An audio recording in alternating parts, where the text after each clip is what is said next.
Salut, bienvenue dans cette nouvelle vidéo, bienvenue dans ce nouvel épisode de Réal. Pour ceux qui connaissent pas, Réal c'est une série où on parle de cinéma. Et cette semaine, quoi de mieux que de parler de films de Noël. À la base, je voulais faire une vidéo toute gentille qui parlait des tournages des films de Noël, de comment ils étaient réalisés, des petites histoires qu'il y avait derrière. Mais très vite, mes recherches ont convergé et se sont concentrées sur le business des films de Noël. Même si je savais que c'était quelque chose de très rentable, honnêtement, je soupçonnais pas que ça l'était tant et je pense pas que vous aussi.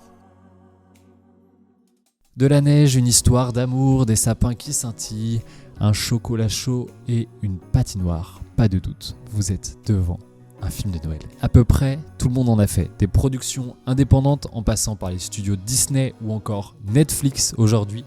Et honnêtement, si Netflix se met à faire des films de Noël, c'est que le business est bien juteux. Mais remontons un peu dans l'histoire. Parmi les instigateurs du film de Noël, et particulièrement du téléfilm de Noël, qui est la version industrialisée du film de Noël, il y a une boîte américaine qui s'appelle Hallmark. Hallmark, c'est une filiale du groupe Hallmark Cards qui à la base vend des cartes de vœux. Et quoi de mieux pour vendre des cartes de vœux à Noël que de rappeler aux téléspectateurs qu'il est temps d'acheter des cartes de vœux en produisant un film. Eux, ils n'avaient pas besoin d'une pub ni d'un long spot publicitaire.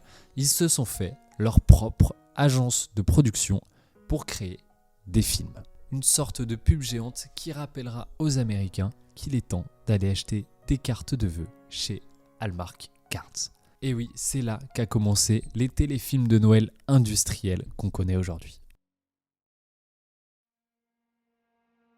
Si même une entreprise spécialisée dans les cartes de vœux est capable de produire des films de Noël, c'est bien que ces films tirent quand même plus du business que de la partie cinéma. Et franchement, c'était déjà bien le cas à l'époque de Hallmark, mais c'est surtout le cas aujourd'hui. Pour vous présenter ça, je vous propose quelques chiffres sortis tout droit du CNC, le Centre National du Cinéma. Le coût moyen d'un film dans le monde, 4,34 millions d'euros en 2021. Temps moyen pour le produire, en fait il n'y en a pas. C'est généralement au minimum 6 mois, mais ça peut aller jusqu'à plusieurs années, voire plusieurs dizaines d'années. Mais 4,34 millions d'euros en moyenne, ça permet pas d'industrialiser la production d'un film. Alors on a fait mieux, on a inventé les téléfilms, généralement plus courts, ils durent à peu près 1 heure alors que c'est plus 1h30, 1h40 pour un film classique. Et surtout, ils sont destinés à être diffusés seulement à la télé et pas au cinéma. Le script suit généralement une architecture très connue et ça permet tout simplement de tourner des films plus rapidement à un coût plus faible et de manière beaucoup plus industrielle. En gros, on produit des films à la chaîne.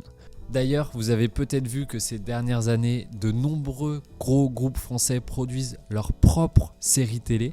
Et ça vous aura pas échappé que très souvent c'est des séries policières, tout simplement parce que les scripts des séries policières sont très faciles à écrire en suivant des architectures déjà bien rodées et que ça permet de produire ce genre de séries pour pas trop cher et à la chaîne. Mais pour répondre à l'énorme demande dans le milieu du cinéma à l'époque de Noël, ils ont fait encore mieux. Ils ont inventé le concept des téléfilms de Noël. Pour rappel, le coût moyen d'un film en 2021, 4,3 millions d'euros à peu près. Coût moyen d'un téléfilm de Noël, 800 000 $, soit à peu près 730 000 euros. C'est quand même une belle économie. Et tout ça s'est rendu possible grâce à un temps de production record, puisqu'en 3 mois, le film est écrit, tourné, monté et distribué. Ça tient vraiment de l'exploit pour un truc qui est ultra rentable. Moi-même, des fois, j'ai des vidéos qui mettent plus de 3 mois en fait à sortir. C'est quand même fou. Comme quoi, des fois, la simplicité. Est-ce que vous avez déjà vu un film de Noël ? Si c'est le cas, toutes mes félicitations. Vous les avez déjà tous vus. Et oui, puisque les scénarios sont généralement bien conservateurs comme on les aime aux US, mais surtout très cadrés. Vous avez généralement une jeune femme qui vit dans une ville mais qui a un problème qui la pousse à aller vivre dans une petite bourgade. Dans cette petite bourgade, elle va rencontrer des gens très gentils, dans une ambiance très festive, qui vont lui permettre de résoudre son problème, mais elle va surtout s'attacher à un homme en particulier avec qui elle va vivre une grande histoire d'amour qui va la pousser à continuer à vivre le reste de sa vie dans cette petite bourgade avec l'homme en question. Voilà, fini. Et là, l'organisation peut devenir super efficace et industrielle. Vous prenez des acteurs peu ou pas connus, c'est pas pour lancer leur carrière, c'est vraiment pour rien les payer du tout. Vous changez le nom des personnages et le nom des villes et c'est bon, vous pouvez produire des films de Noël à l'appel. D'ailleurs, beaucoup de films de Noël sont produits au Canada déjà parce que les tournages y sont très peu taxés et en plus l'environnement s'y prête plutôt bien sans demander d'énormes coûts de modification. Certains studios vont d'ailleurs jusqu'à réutiliser la même ville qui redécore un petit peu entre chaque tournage pour pouvoir tourner des films à la chaîne. Et le meilleur dans tout ça, c'est que les grands groupes TV s'en régalent. Pas forcément qu'aux US puisque ça commence à énormément se développer en France et en Europe aussi. Par exemple, cette année, TF1, qui est quand même un bon groupe de la télé en France, a diffusé son premier film de Noël le 23 octobre. Vous allez me dire, ok, on peut diffuser des films de Noël, mais ça marche pas le 23 octobre, c'est pas possible.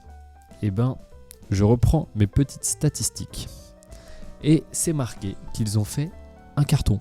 Meilleur score sur la case téléfilm jamais enregistré depuis 2021, jusqu'à 2,11 millions de Français derrière leur écran pour ce premier film de Noël le 23 octobre. Ça représente 27,4% de PDA, 27,4% de part d'audience, c'est-à-dire que 27,4% des Français qui étaient devant la télé étaient devant TF1. Je ne sais pas si vous vous rendez vraiment compte, mais 27% de part d'audience, c'est énorme. Encore plus pour un film de Noël diffusé le 23 octobre. Et c'est comme ça, jusqu'à Noël, autant vous dire que c'est juste la poule aux œufs d'or des groupes télé des pays du Nord. En tout cas, des pays où il fait froid et où il neige l'hiver, parce qu'ailleurs c'est un peu plus compliqué. Est-ce que vous avez déjà vu un film de Noël où il fait 30 degrés ? Non, c'est normal parce que ça n'existe pas. Et pourtant, je peux pas m'empêcher de parler de l'Argentine, en tout cas du nord de l'Argentine où je vivais, mais c'est le cas aussi de plein d'autres pays pour lesquels le 25 décembre, ça tombe juste en plein milieu de l'été. Noël en Argentine, c'est juste plage, bière et barbecue en fait, vraiment. J'ai pas trouvé de stats satisfaisantes concernant les films de Noël, le succès des films de Noël dans ces pays.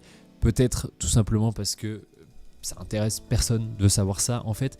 Mais pour en avoir parlé pour le coup avec certains Argentins aux périodes des fêtes l'année dernière, le concept des films de Noël n'est pas totalement inconnu. Sauf qu'ils regardent des films de Noël faits par des Américains où il neige et il fait froid. Puis après ils sortent et puis ils vont se baigner. Voilà, c'est l'adaptation sud-américaine, on va dire qu'ils ont l'habitude.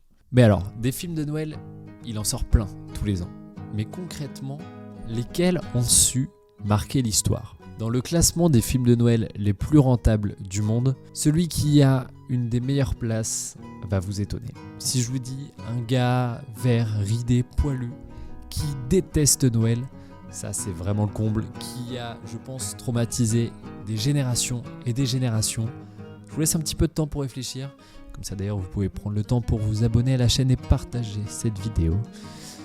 Je pense que certains l'avaient trouvé, c'est bien le Grinch. Et oui, le Grinch, vous l'avez très certainement vu étant petit, vous avez très certainement eu peur devant le Grinch étant petit. Et pour ceux qui ne l'ont pas vu, le Grinch, ça ressemble à ça. À tes souhaits. Vous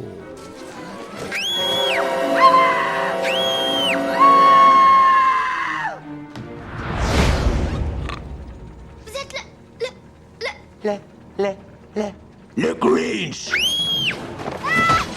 Budget du film sorti en 2000, 123 millions de dollars. Recette du film, tenez-vous bien, 345 millions de dollars. Ils ont fait un x3. Pour ce genre de film, en 2000, faire 200 millions de dollars de recettes, c'est juste gigantesque, surtout pour un film de Noël.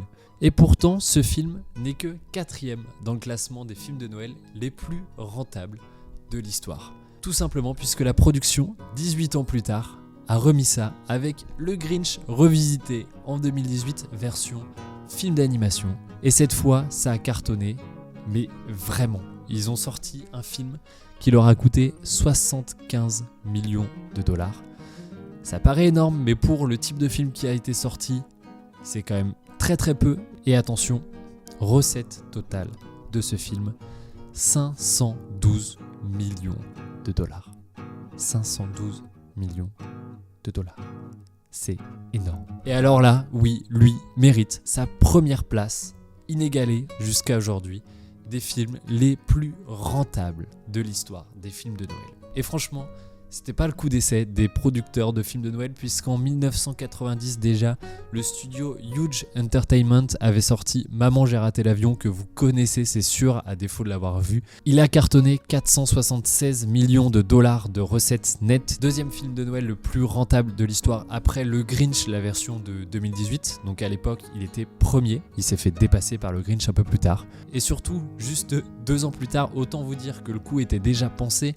Après avoir sorti Maman j'ai raté l'avion, la production sort Maman j'ai encore raté l'avion. Les personnages sont les mêmes, c'est facile, c'est donné, et ça a cartonné une deuxième fois de la même manière. Ça vraiment, je trouve l'histoire incroyable. 359 millions d'euros de recettes juste 2 ans plus tard, en ayant modifié le lieu du scénario, en ayant rajouté un mot dans le titre du film. Et ce film, Maman j'ai encore raté l'avion, il vient se placer 3e dans le classement des films les plus rentables de l'histoire des films de Noël, juste après Maman j'ai raté l'avion et le Grinch version 2018. Et alors pourquoi ça marche tant, les films de Noël ? Il y a de nombreuses études, bizarrement, qui ont été menées sur le sujet pour arriver à une conclusion qui est finalement assez logique, c'est que les films de Noël, ça fait juste du bien. C'est l'occasion de se poser devant une histoire qui est tellement bateau qu'elle demande aucun effort de compréhension. Et c'est aussi un bon moyen d'avoir sa dose de bonne humeur et de dopamine pendant les mois de novembre et de décembre où généralement en Europe et aux États-Unis, il fait pas beau et il fait froid. C'est en fait une bonne manière d'échapper du quotidien. Les téléfilms de Noël, c'est un peu le plaisir coupable du mois de novembre, quelque chose qu'on a tous regardé au moins une fois dans notre vie mais qu'on n'assume pas forcément. Et si des boîtes de prod comme Netflix s'y sont mis, c'est vraiment que le business est bien juteux. Sur ce, préparez votre plaid et votre meilleur chocolat chaud. Il vous reste quelques jours pour regarder les derniers films de Noël diffusés sur les chaînes télé. Nous on se dit à l'année prochaine pour de prochaines vidéos. Bonnes vacances, bonnes fêtes, c'était Nomade. Salut!